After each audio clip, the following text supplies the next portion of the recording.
তোর মতো মেয়ে থাকার চেয়ে না থাকা ভালো। সব স্বপ্নগুলো নষ্ট করে দিলি যারা, তোর জন্য আমরা সমাজে মুখ দেখাতে পারি না, কি লজ্জার বিষয়। কেন যে তোর মতো মেয়ের জন্ম দিতে গেলাম, লজ্জা লাগে তোর মতো মেয়ের বাপ হিসেবে নিজেকে পরিচয় দিতে। এই মরতে পারিস না তুই?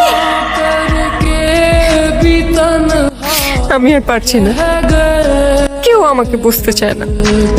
আমি অনেক দূরে চলে যাব, তোমাদের থেকে অনেক দূরে চলে যাব, আর কোনোদিনও আসবো না, কোনোদিনও না। এই রাতের অন্ধকারে একা একা বসে কাঁদছেন কেন? কারোর জন্য অপেক্ষা করছেন নাকি কারোর হাত থেকে পালাচ্ছেন? তাতে আপনার দরকারটা কি? প্লিজ আমাকে একা থাকতে দিন তো। এত রাতে একটা মেয়ে একা একা বসে কাঁদছেন, একা থাকতে দিলে পরে কোনো প্রবলেম হলে আমার অনুশোচনা থেকে কি আপনি বাঁচাতে আসবেন আমায়?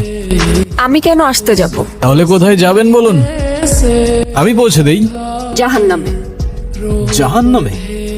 ওকে, মনে করুন নিরাপদে পৌঁছে দেওয়ার দায়িত্ব আমার। চলুন পৌঁছে দেই। মজা করবেন না তো?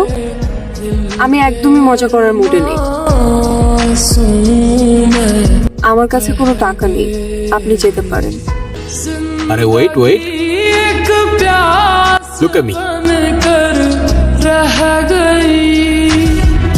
जिंदगी एक प्यास बनकर रह गई, प्यार के किस्से अधूरे रह गए, प्यार के किस्से अधूरे रह गए।